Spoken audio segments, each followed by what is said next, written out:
but I hate him, because he never prophesies good concerning me, but always evil.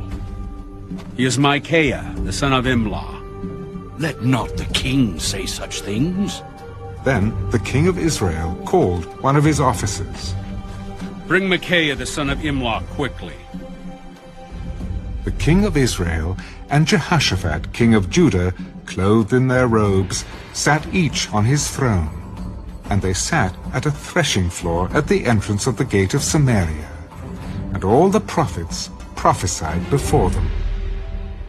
Now Zedekiah, the son of Kenaanah, had made horns of iron for himself. And he said, Thus says the Lord, with these you shall gore the Syrians until they are destroyed. And all the prophets prophesied so. Go up to Ramoth-Gilead and prosper, for the Lord will deliver it into the king's hand. Then the messenger who had gone to call Micaiah spoke to him. Now listen, the words of the prophets with one accord encourage the king. Therefore, please let your word be like the word of one of them, and speak encouragement. As the Lord lives, whatever my God says, that I will speak. Then he came to the king, and the king said to him, Micaiah, shall we go to war against Ramoth-Gilead, or shall I refrain? Go and prosper, and they shall be delivered into your hand. How many times shall I make you swear that you tell me nothing but the truth in the name of the Lord? I saw all Israel scattered on the mountains, as sheep that have no shepherd. And the Lord said, These have no master. Let each return to his house in peace. And the king of Israel said to Jehoshaphat, Did I not tell you he would not prophesy good concerning me, but evil? Then Micaiah said, Therefore hear the word of the Lord. I saw the Lord sitting on his throne, and all the host of heaven standing on his right hand and his left.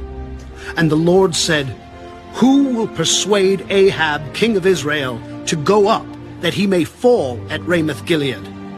So one spoke in this manner, and another spoke in that manner.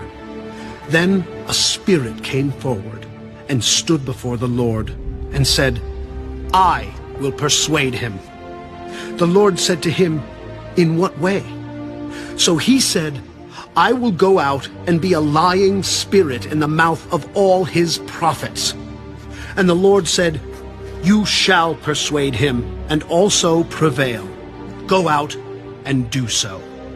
Therefore, look, the Lord has put a lying spirit in the mouth of these prophets of yours, and the Lord has declared disaster against you. Then Zedekiah, the son of Kenaanah, went near, and struck Micaiah on the cheek. Which way did the Spirit from the Lord go from me to speak to you? Indeed, you shall see on that day when you go into an inner chamber to hide. Then the king of Israel said, Take Micaiah, and return him to Ammon, the governor of the city, and to Joash, the king's son, and say, Thus says the king, Put this fellow in prison, and feed him with bread of affliction and water of affliction, until I return in peace.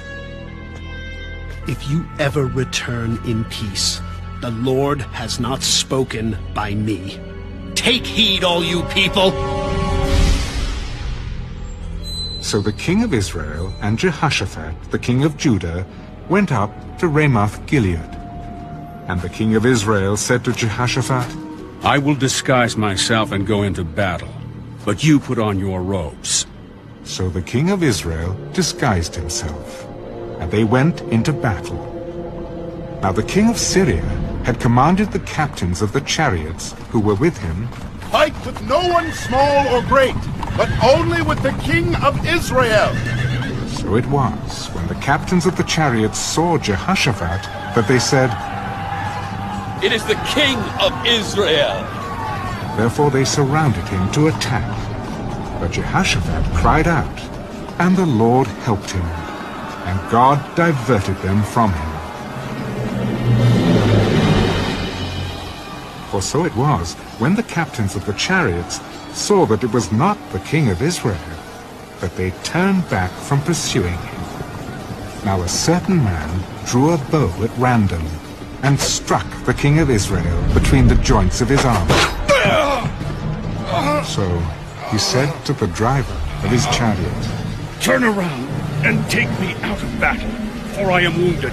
The battle increased that day, and the king of Israel propped himself up in his chariot, facing the Syrians, until evening.